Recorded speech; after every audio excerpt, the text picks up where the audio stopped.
Did I just disappear? And I believe we are live. Welcome, everyone, to Around the Halo episode 5. I am very excited to have everyone here with us once again. It's a fantastic place to be. I'm glad that you've landed with us. Once again, I am here with Bearded Marco from Little Flower Media, John Blevins, the CEO of Little Flower Media, Bridget Richardson from Mac Studios USC, and Jackie Angel, although Jackie Francois of Word on Fire fame. And it's fantastic for all of you guys to be around. I like to use the word fantastic 5 to 7 times in every intro and just keep repeating myself. So I think that I've hit my number now. It's time for us to move on. We are going to do, as per usual, quick introductions for people perhaps joining us for the first time here on Around the Halo. And just as a reminder, I will be doling out points for your introductions. Just keep in mind that the points don't matter, and the big key is that John doesn't win.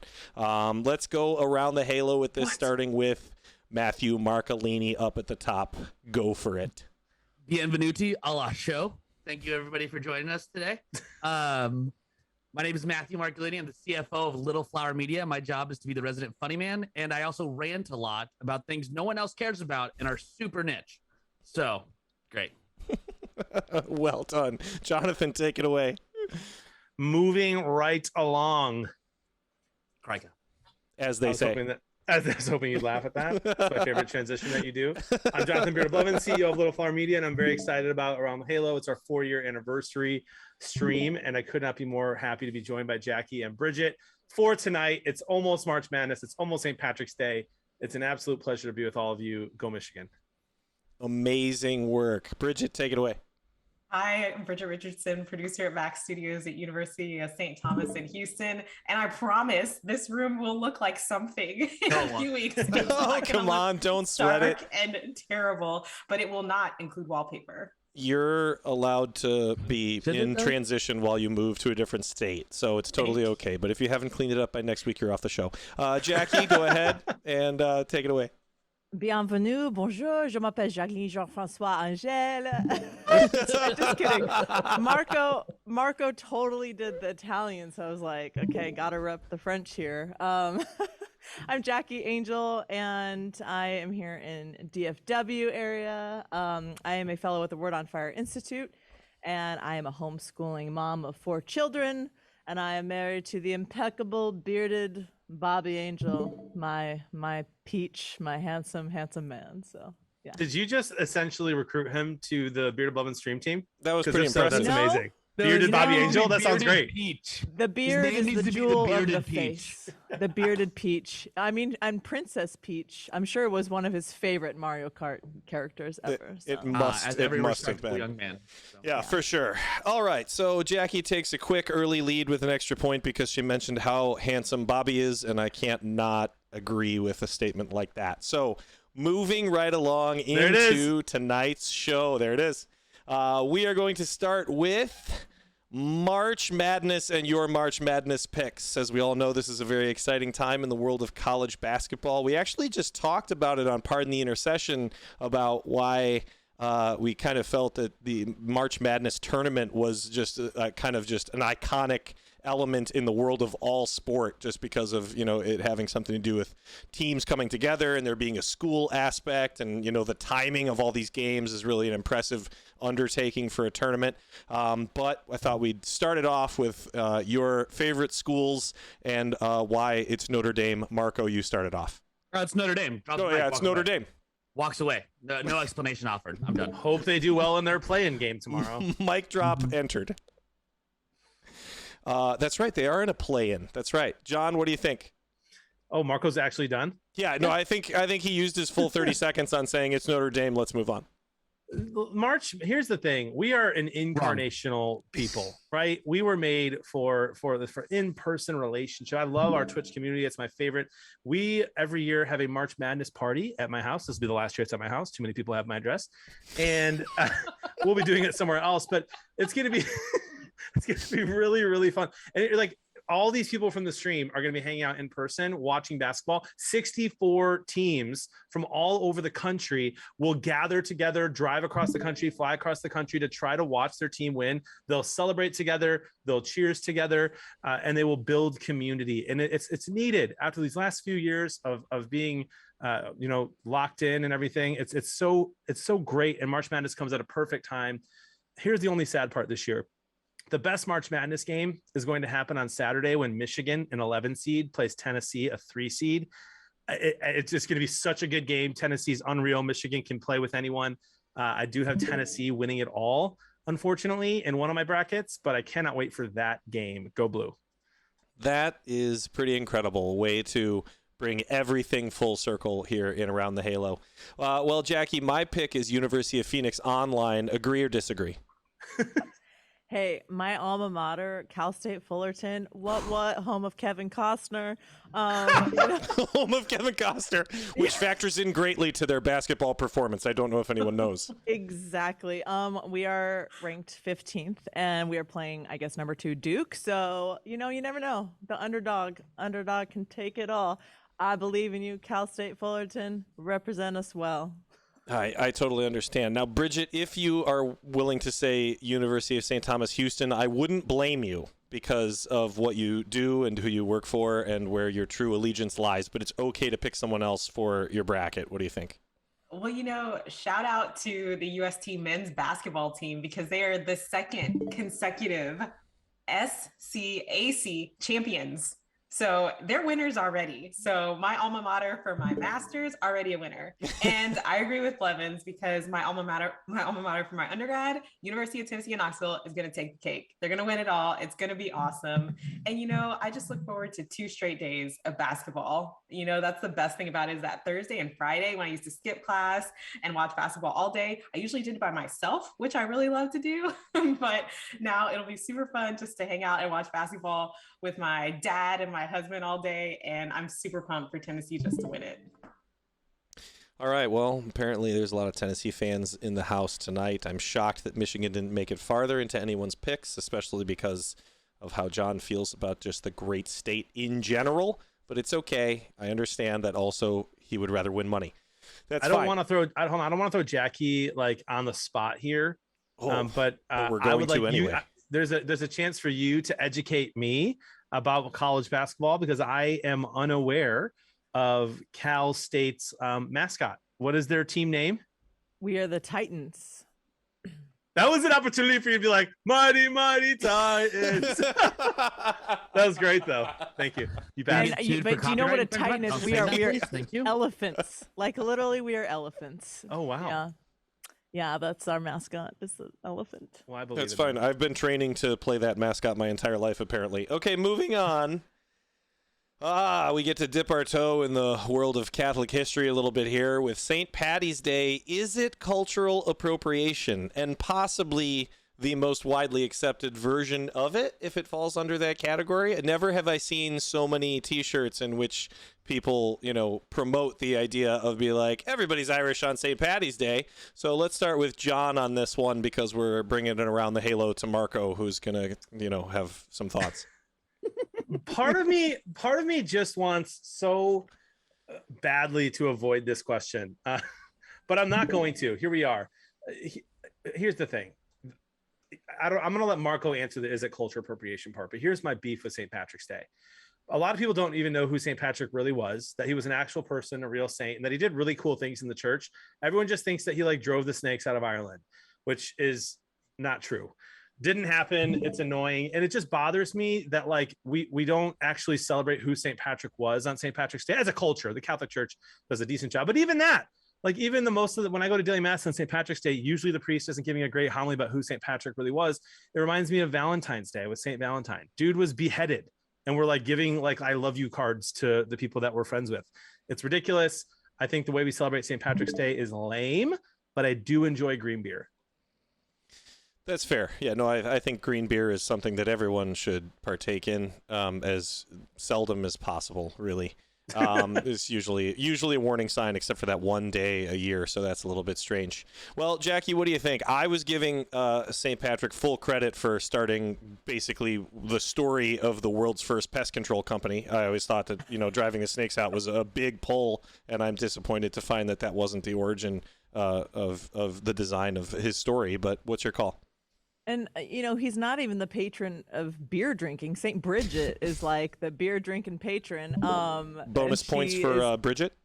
She's another patron of Ireland, actually. But yeah, I kind of agree in the sense that it'd be awesome if people celebrated St. Patrick and while not committing a grave sin of drunkenness. Like it actually says in scripture that drunkenness, like those who are drunkards will not inherit the kingdom of heaven. Like it's so serious that it could be a mortal sin. So yeah, there's a sadness there that it's like, oh, I would love people to celebrate St. Patrick's Day, but not while, engaging in debauchery, the word debauchery. So way to pull that out at just the right time in reference to St. Patty's Day, which is probably the number one time that the word debauchery is referred to in the zeitgeist. Unless it's Mardi Gras. Mardi Gras is probably that's number one. Which is another like Catholic thing. Yeah.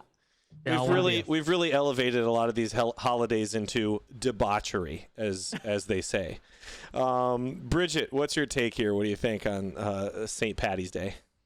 I love St. Patrick. Once I figured out, like, I watched a few documentaries about who he was and like really his ties to Ireland and like fake ties and like Rome and stuff like that. So cool. Like beacon of hope and peace and unity. Like it's beautiful. And although the holiday has turned into what, like the culture has taken it over, right? But that beauty is still there. Like it's still a part of who St. Patrick is. There has to be a way where we can turn this around and shine the light because it's still popular. Like, how do we turn that around and make that popularity into something that's beautiful and goes back to who St. Patrick really is and like calls people to attention of what that is, the unity, the peace, the beauty, right? And so I think that, I don't know, I feel like as Catholics, we could do better in that. And I know that, my last parish priest, he's Irish. He used to love to go to the same bar for St. Patrick's Day. But when he got there, he would usually tell people all about St. Patrick while he was there. He'd enjoy a beer and be like, hey, did you know this about St. Patrick? It's like, okay, how do we do more of that and like turn it around, like bring it back to center, right? So I love it. I just wish we could engage the culture a little bit more rather than like pointing our fingers and saying like, okay, guys, how about this guy about unity? Like, let's bring it back to him. I think that's a good thought as well. And anytime that you can tie those two things together, perhaps, in the world of, doing something that is kind of normal and part of entertainment, but also maybe bring people closer to Christ, not dissimilar from a little endeavor called Little Flower Media, then, I think that's probably a step in the right direction. All right, Marco, what do you think about St. Patrick and why he's a figment of our collective imagination? That's a complete lie. Complete lie. Sorry, you can tell I'm really serious by the fact that I adjusted my microphone. Oh no, you got it nice and close. So no, the real point I think that we're making here is that Catholicism, right, and its accoutrement, and different feast days, the art, everything. There's the good is diffusive, right, and that's a beautiful thing, right? We can in the way people want to be a part of that. They want to join something, want to be a part of that community. And that's why we have to be worried not only about orthodoxy in the church, but also orthopraxis, right? That's one of the things we've lost post-Vatican II are the actual cultural practices of the processions to the neighborhoods. of like for St. Joseph's Day. They're beautiful processions in Italy still. And St. Patrick's Day, right? The pubs were closed in Ireland on St. Patrick's Day. The issue I have, right, with the whole entire world being okay with celebrating St. Patrick's Day and dressing up as St. Patrick, it's like you can't take what is good, true, and beautiful. Okay, right? Sure, we can call cultural appropriation. It's a stupid term that somebody made up a long time ago. We can call it whatever we want to call it, right? But when you look at things like the Met Gala, and you have scant as Our Lady, right? You can't tell me that's not a perversion. Like, you can't tell me that's a good. No one can actually say that these things where people take like what truly is the patrimony of the church, right, and pervert it in such a way that debases it and makes it debaucherous. Like, that's not a good thing. That's not an actual good thing. I was going to make a broader point making fun of cultural appropriation. Then I decided to get really serious about it when I realized the Met Gala point. But I think it's a real thing and a real conversation that needs to be had. Like, why is it not okay for a little white girl, a little black girl to dress up as Mulan, but people can dress up as Our Lady and wear basically a bikini to the Met Gala, right? Like, why is that fundamentally okay when one is like she's part of an actual religion, right? And one's a fictional character that a little girl loves and looks up to because she was a badass woman, right? Why is one okay and one's not? And I think we really have to examine finish these thoughts that a lot of people aren't okay with finishing nowadays. And I think that St. Patrick's Day is a perfect example of that. That is a great point, and I also like it that Marco brought up what is perhaps most important in this discussion, which is that Disney is the largest offender in the world of cultural appropriation. Moving on. Oh, wait, we can't move on after that. I was going to say next, not this year, because this year March Madness falls on the same day as St. Patrick's Day, and I'm having a party. So not this year, but next year on St. Patrick's Day, for every beer that all of us were going to have, not just us, but all of our friends, we all stop and say a prayer for Ireland to have their masses filled again. It's a great idea. Right. That's a great idea. There you go. Sorry, I wanted to break out into the Mulan songs. Way to resist the urge. There it is. Yeah. Good pull. Okay. John, moving right along, we are going to move into, do movies still need theaters?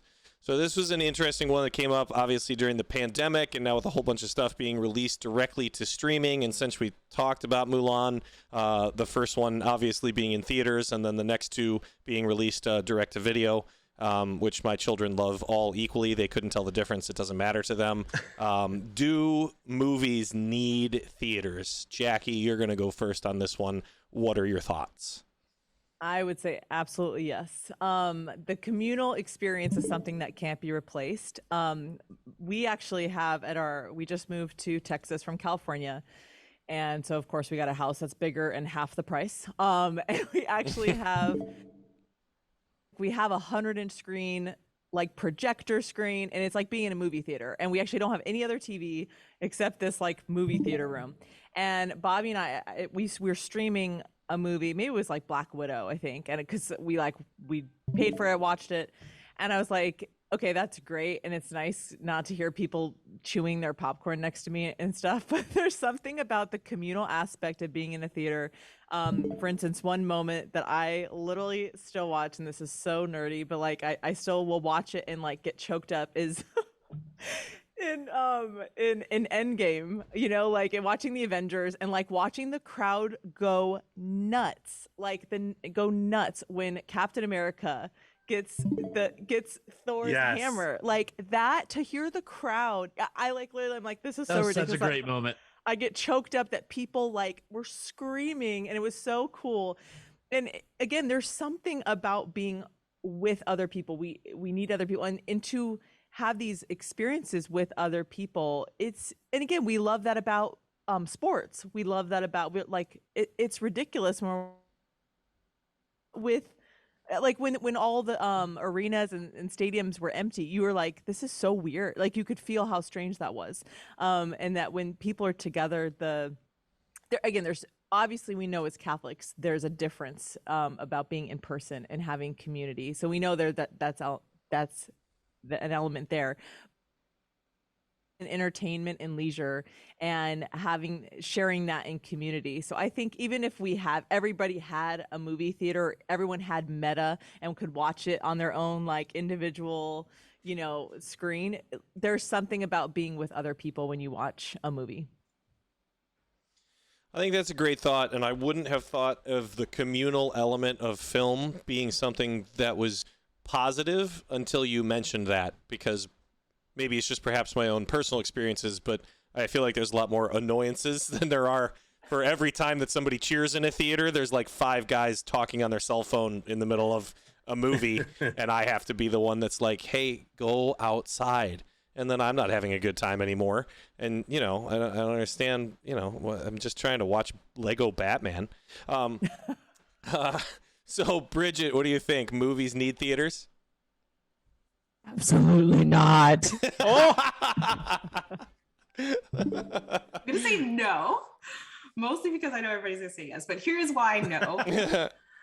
I'm a big proponent for live theater, as you all know, and theater is a dying art. So live theater, yes, I think that needs to be experienced with people because the people are real. They're up there in front of you. They're giving it their all. You feed off that energy. But movies, it's people watching a screen. Jackie's description was her in her movie room with her family, not in a thing full of people. And I know you missed it, but the movie was still awesome, right? Like it was probably still great.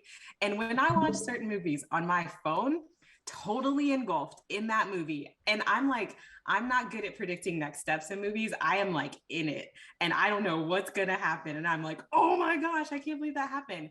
That experience is so much more fulfilling sometimes when I'm by myself. Like the first time I saw The Man Who Knew Infinity and I watched it alone and could take in that dialogue and love every long monologue of that movie. It was beautiful to just sit there because I was totally alone. I've truly enjoyed those moments. And then what I do think is that every movie needs a good discussion afterward, because I want to have a really good, fruitful discussion with someone after the movie, not during. I don't want to hear anybody during the movie, but afterward, yes, I would like to go and hang out with someone and go deep dive into all of the moments and all of the pieces of it, not during the movie. I can watch by myself. That's all fair and valid. And I do agree that like there's, there are elements where perhaps we should be more excited about the communal experience, and probably plays and theater in general is probably one of them. But I do agree with you there.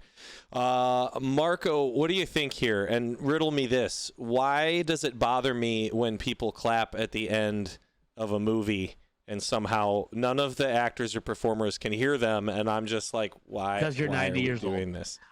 Next question. Understood. Because Marco claps at the end of Mass. Yes, I did. Oh gosh. Oh my gosh. Let me take the knife out of my chest. There you go. Never accuse me of such things again. How dare you? I would give you additional points, but I'm too old to figure out how this thing works. Okay. Composure. Decorum. So you don't enjoy a Caravaggio's oil painting, right?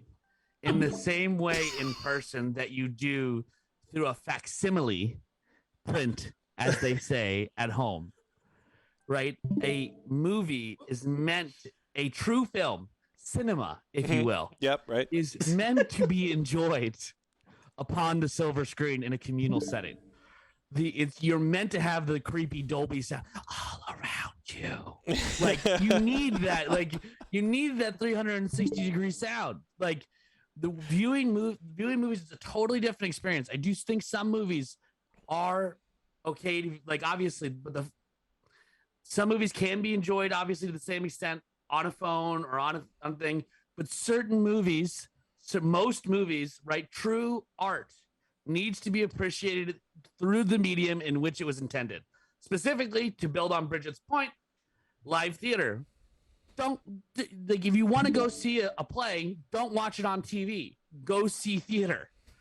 Like, Hamilton is not that great. Hot take, but hot take, but it's even worse on TV.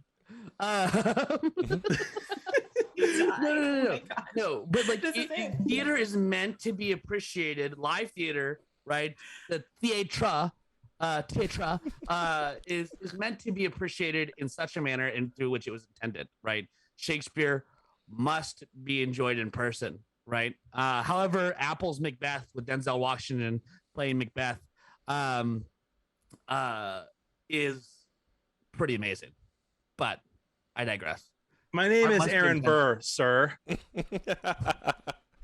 I thought that was pretty excellent, particularly how you started that conversation by calling me 90 and then said all the things that a 90-year-old would.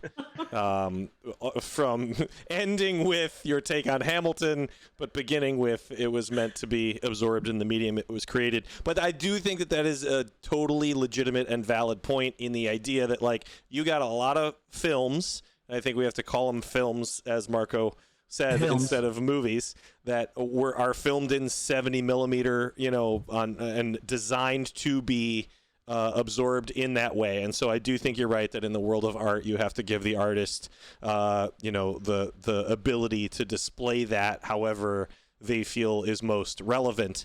And then if you want to make Blu-ray, and DVDs afterwards, that's just all about the money.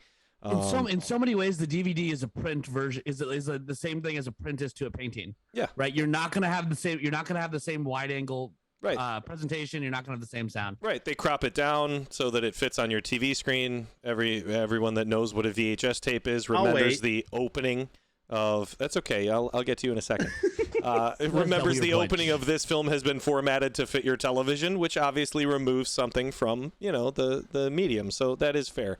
Jonathan, fire it up. Oh, hey guys, I want to take this a step further. I was in Rome once. Very good friends. One of my friends, Megan Miller, is one of the smartest Catholics I've ever met in my life. I love her. She's taught me a ton. Shout out to Megan. I don't know if you're watching, but you're great.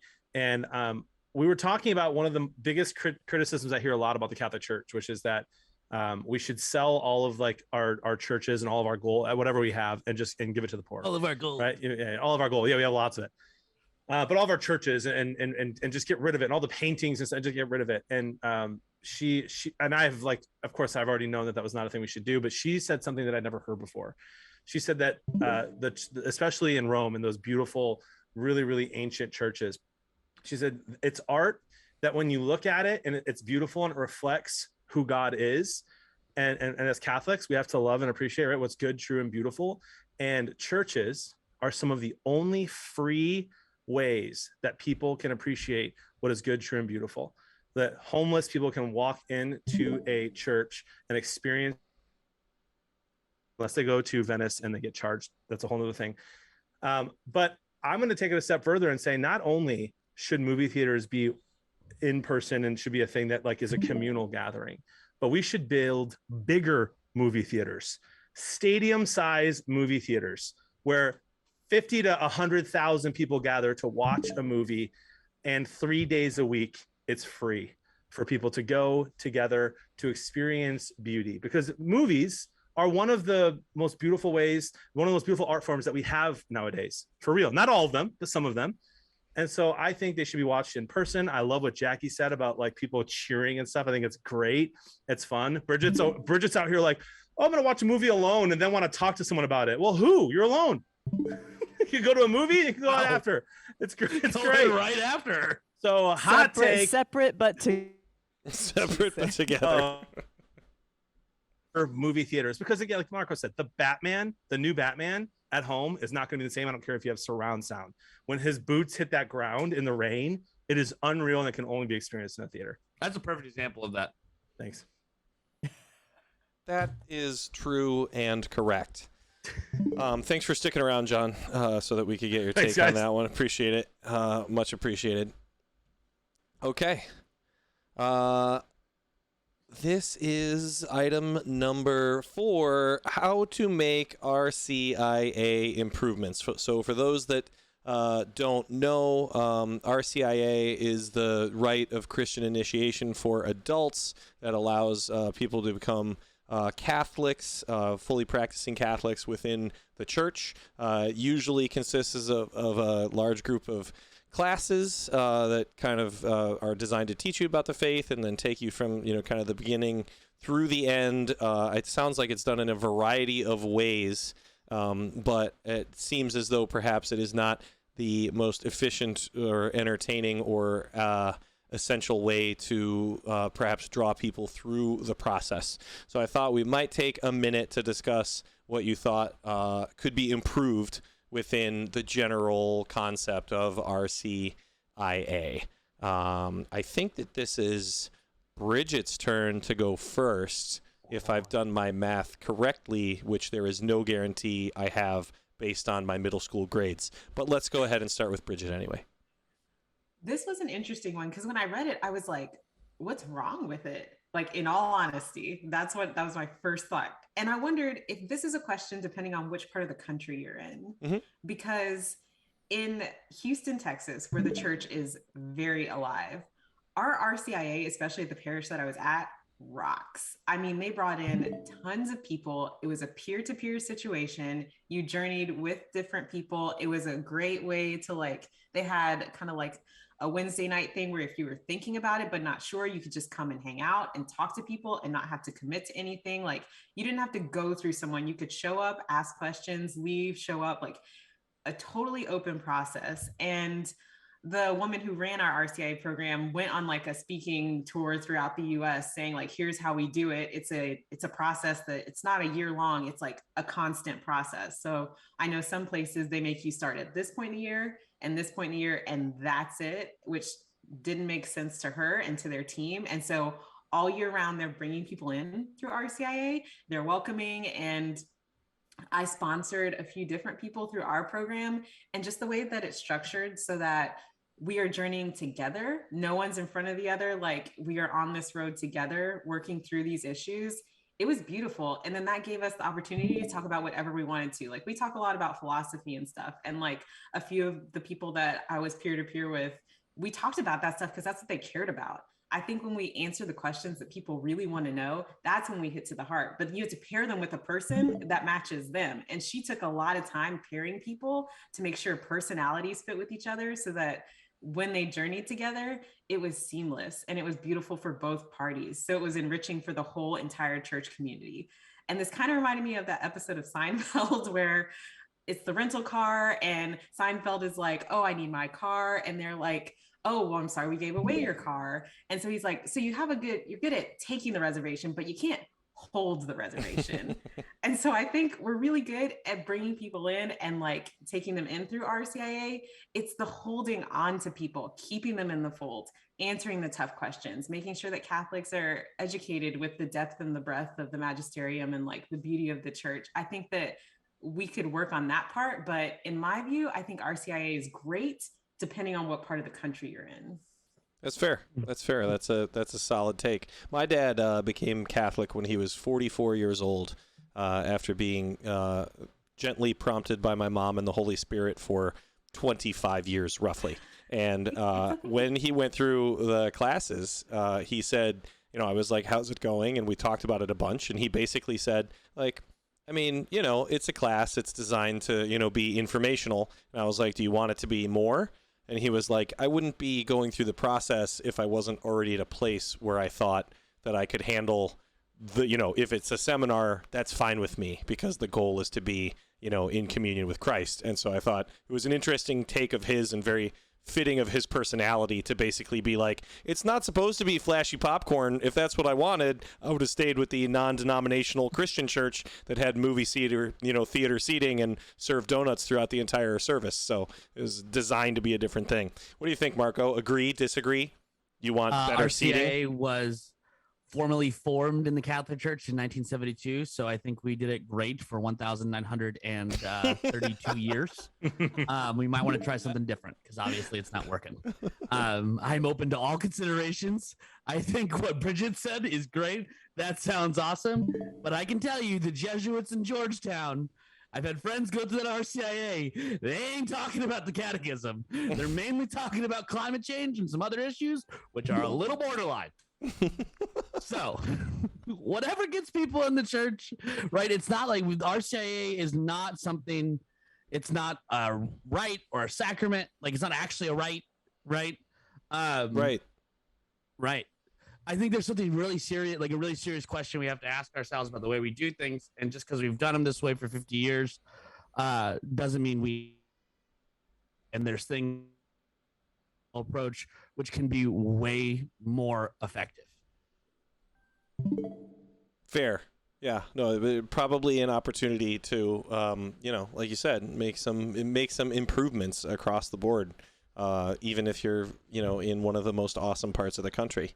But I'm also speaking as from a level of a person who never went through RCIA, so I have limited understanding of what the process might be like. John, tell us all about it. I've taught it. I've taught it. So it's for people in the chat who are asking, the right of RCIA stands for the Right of Christian Initiation for Adults. It's actually just been changed this past year and a half to the OCIA, which is the Order of Christian Initiation for Adults, because it actually, which means we can't.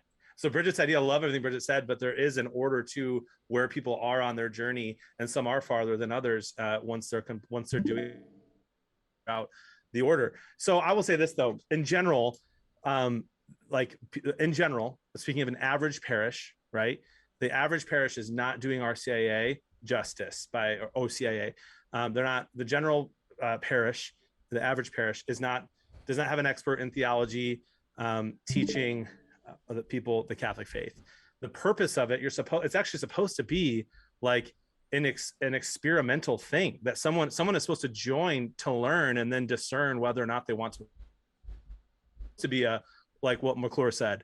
I'm joining because I already know I want to be Catholic, and so I want it to be a seminar. You're supposed to be like, I wonder what the church thinks, and then go learn, ask questions. You're supposed to seek, and then you're supposed to be excited about it, and then go through the different parts, different rites, as they say, to get ready for it, and to eventually at the Easter Vigil, which is just absolutely beautiful. The Easter Vigil is like my favorite day of the entire year. It's the Saturday before Easter, Easter Sunday, and it's at night.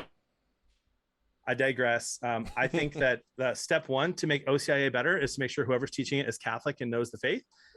And to step two is to surround it with the Mass. Surround it with the Mass. You're supposed to get them in the habit of going to Mass. Go to Mass in the morning, leave after after the gospel reading, and then have an hour-long class where you're and journey with the person teaching it. But really, we need more evangelists teaching OCIA who are getting people excited about the Catholic Church and answering the questions they have, like Bridget said, a very long way. The guy who taught my dad OCIA is a deacon who told him that nobody in America mortally sins. And so my dad to this day is like, why do I have to go to confession? That's what he told me. And so it's this very, and that's not just one experience. I've heard that all over the place. So we just have to start teaching the Catholic faith, my friends, in a loving way. That's fantastic. Does it change your viewpoint now, Jackie, knowing that as a member of American society, you can't mortally sin? Is that something that you would make changes in your life based on that information? Hey, baby, St. Patrick's Day, bring it on. Let's do Back this. to debauchery. Debauchery. It's this will be my hot take, is that back in assume that if you were going to become Catholic, and you can read the Spiritual Gifts Handbook, Dr. Mary Healy, who is a scripture scholar and has a love for the spiritual gifts, and she quotes the early church fathers, scripture about all these spiritual gifts. It was assumed that when you became Catholic, you were going to be casting out demons, healing the sick, raising the dead. I mean, this was part of the Catholic, this is still part of the Catholic faith. It's I literally actually know people who have been raised from the dead through the intercession of saints. I know actually 3 people who have been miraculous, miracles for saints. I got to meet them in person. People are still raising people from the dead. People are still healing the sick. People are still casting out demons. And when you think of RCIA, that's not what you think about. But I'm like, man, the content, our faith is so beautiful. It shouldn't be just I'm going to a seminar, I'm going to a classroom to learn about the Catholic faith. I mean, this is the good news. This is the Catholic Church. It's I think about how amazing this is. We are the only faith that claims that God became man, and the same spirit that God has, he gives to every single one of his disciples. So, right, RCIA, OCIA, we're forming disciples. we're letting people ask the questions they have about the faith. And the one thing is, like, you want to make sure the person who's teaching that class is in love with Jesus and knows their faith. And I just think content can be so good and can be presented so terribly. And whether that's marriage prep, whether that's RCIA, whether that's NFP, I mean, you can have amazing content, and if it's presented in a very boring, dry way, then that's so sad, because our faith is so beautiful. The content is so beautiful. And so I agree with what John said, like basically to make sure the person who is teaching it first and foremost is in love with Jesus and on fire. You All can't legitimate. see it, Jackie, but I just spammed a bunch of mic drops in the chat. Oh, Yeah, I agree. That was super awesome. It hopefully is one of the things that will continue to evolve as part of the church, as a program, and is obviously driven a lot by community and who is in leadership positions. But it certainly is one of those things that you like to see, improve and do well, and that people are excited about as it brings them closer. Let's see here. Moving right along. Dolly Parton is not going to be in the Rock and Roll Hall of Fame. This is one of the things that actually she pulled herself out of the running. I'm always fascinated by the Rock and Roll Hall of Fame, number one, because I can't figure out what the criteria is for getting in or being excluded or any of those types of things. It seems super ambiguous, like a general group of people are going to get together and be like, what about this artist? And then it, makes its way to Cleveland.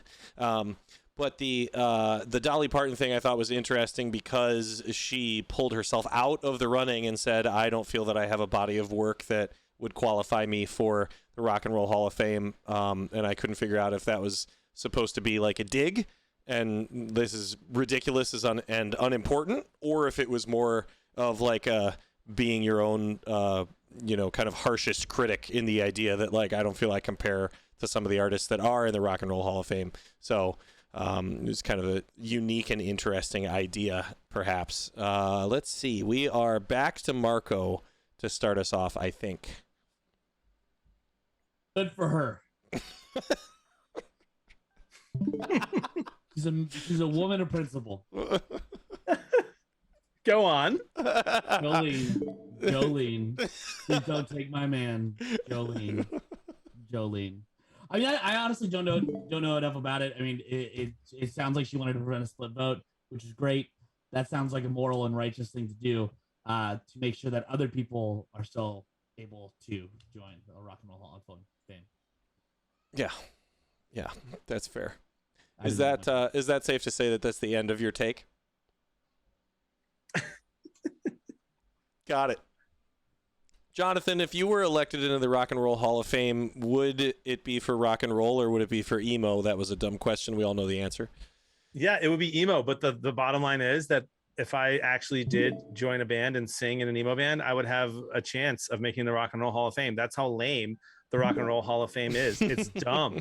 It makes no sense. Half the bands that are in it don't belong in it. I don't even know what it is anymore. Parton taking herself out of the running for Rock and Roll Hall of Fame is like me taking myself out of the running for greatest athlete of all time. Like, I don't want, guys, I'll save you all the time. I am not the greatest athlete of all time. Please. Like, it just makes no sense. Half the bands in there never did rock and roll. Like, Chicago is one of my favorite bands. I love the band Chicago. They were great in the 70s. And they're in the Rock and Roll Hall of Fame. I don't think they belong in. So I think that Dolly Parton is sad that her friend Meatloaf passed away this year and thinks that he belongs in the Rock and Roll Hall of Fame. Shout out to Nick Sharappa. Meatloaf belongs. Good on Dolly Parton for taking herself out of the running. That's fair. I'm now going to have to change my ballot for greatest athlete of all time off of John Blevins and find someone else. Jackie, would you be willing to pick up the mantle? I'm happy to vote for you. John has pulled himself out of the running. I actually sang at the Rock and Roll Hall of Fame back in like 2006. So I did actually I didn't say you were lame. I said the Rock and Roll Hall of Fame is lame. So no, just kidding. Good cover, John. No, I did actually, but I think I have such a like respect for Dolly Parton. I like Googled one time, like, does she have any kids? And then I read the story about how she was saying like she and her husband always wanted kids, and she's like, and we weren't doing anything to stop it. She's like, but we weren't able to ever have kids. So she was just saying how she then just felt like she wanted to be the mentor for like kids and like take them under her wings. I was like, oh, Dolly, you were just like, it was just so beautiful. So anyways, I've just had such a like, I don't know, she's great. So the fact that she like took herself out, she was like, she's like, maybe I'll record a rock and roll album, in the future and I'll be considered. But she kind of was like, I haven't recorded anything that's rock and roll, and I don't want to take votes away from these people who are deserving. Eminem apparently is up for a nomination as well. So, I think Dolly is from what I have seen, she's a class act. And I thought that was like, wow, that's kind of a pretty, in a world where everybody just wants to be, like have every award and achievement accolade, whether they deserved it or not. I thought that was pretty cool that she was like, no, I don't. Listen, people, like I haven't recorded a rock and roll album, so I don't think I should be in the Rock and Roll Hall of Fame. I thought that was pretty class act. Yeah, that's legit. And I think we probably should give it to Eminem because, as we all know, there's nothing more rock and roll than rap music. Bridget, what are your thoughts here? I mean, do we need to pull in like Rage Against the Machine or like Yes. some mashups? We Beastie probably Boys, should. Like, there's some mashups there. No, I thought this is cool. Like I'm with everybody else. Like I didn't even know anything about the Rock and Roll Hall of Fame or who was in it. So when I looked it up, I was like, oh, okay, that's interesting. But Queen Dolly in the great state of Tennessee does what she wants. And everybody in the great state of Tennessee supports Queen Dolly, whatever she does. So kudos to her. I saw it as an act of humility. I totally agree. Like, I like how Jackie said it. Like, she's a philanthropist and, she's taken herself, like, they were going to do a statue of her. And she said, I don't want that statue of myself. And, going back to our children's book club that we mentioned last week, my children read Dolly Parton books and they're on a mailing list. So they get one every month and it's great. So she does so many great things, and it was cool just to see her like, thanks guys, but give it to someone else. Like, it was just a cute moment more than anything. So I'm cool with it. Yeah, that's fair. One of my favorite Dolly Parton stories is one that I was actually aware of before doing the research for this little piece, and it was that she once entered a Dolly Parton lookalike contest and came in second place. Which really is just a testament to whoever was willing to cosplay as Dolly Parton is more Dolly than Dolly. So always an amazing play there. Mr. Go ahead, Magic, John. Yeah. I would like to amend a little bit of what I said. Okay. All right. Good. I'm a huge Chicago fan, as I said. What I meant to say, not that they weren't like popular, but that I don't think that they were like a larger than life act live. And when I hear rock and roll, like their best songs are like, "You're the inspiration," like come, like that is not a Rock and Roll Hall of Fame song, right? Right. So my take was that they weren't like they weren't like the best live performer, and I feel like the Rock and Roll Hall of Fame should be like a rock and roll kind of thing. I digress. Yeah, no, I totally agree with you, and it's well amended, especially if people in the chat are. You can give me negative points. Starting to go ballistic. I don't actually have that built into any of the programming, nor would I use it, because Around the Halo is designed to be positive, lifting everybody up, and I would never take away points from anyone except for Marco. Okay, moving right along. So. The Ides of March, beware the Ides of March, which led us to our favorite Shakespearean character picks, which I thought was interesting because I originally went like, I don't think that I could pull that many. And then when I Googled it, I was like, oh, wait, I know a lot of them.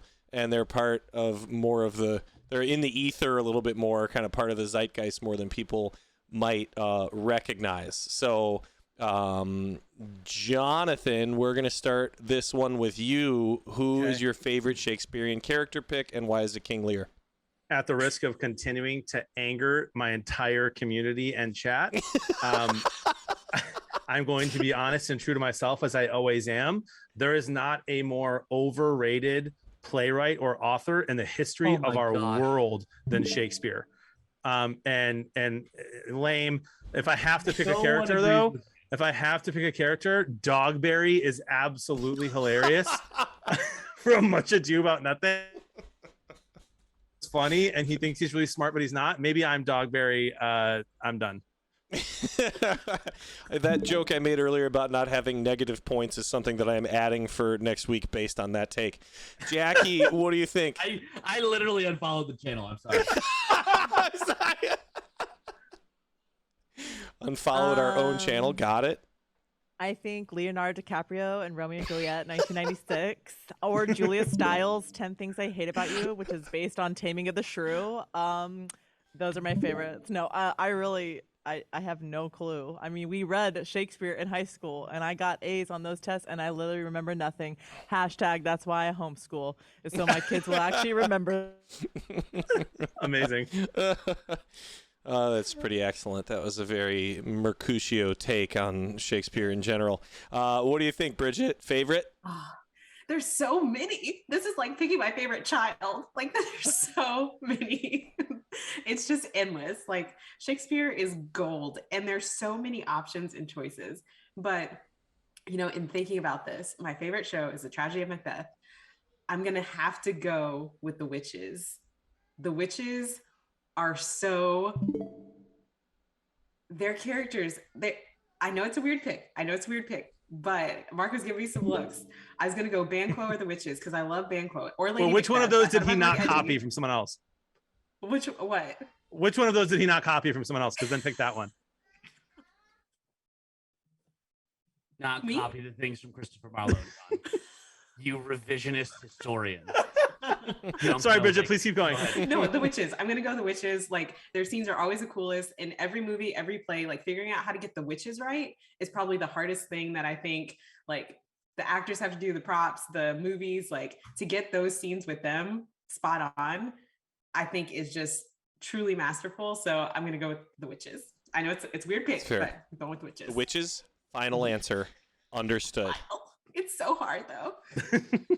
All right. And moving right on to our own bearded Matthew Marcolini. Wow us with your Shakespearean character pick.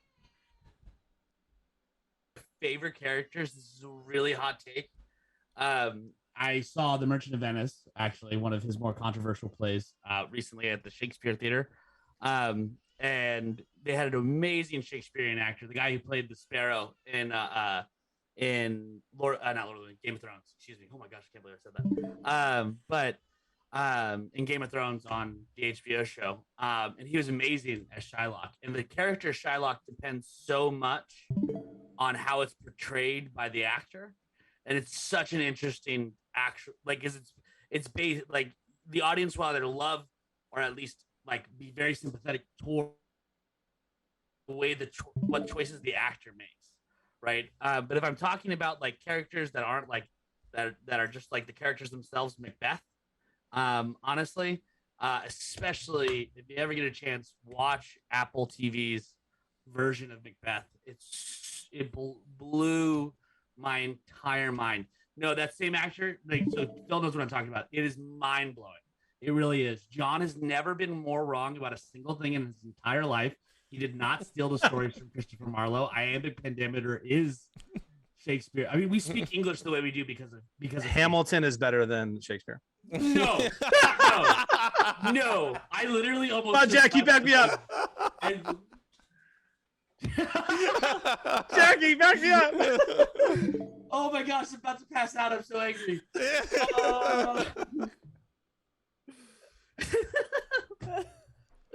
Awkward silence ensues. Okay, I think that's fair to wrap up on that particular series of topics. That was really good, you guys.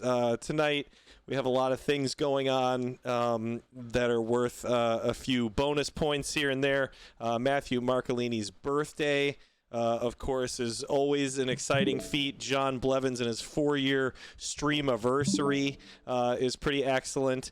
Jackie Francois, incredible taste in blazers and also a homeschooling mom, amazing. And Bridget being willing to be on the show despite moving to another state and continuing to show up and have a good time with us. Which brings us to our totals. Matthew Marcolini, Bearded Marco, is our champion for the evening.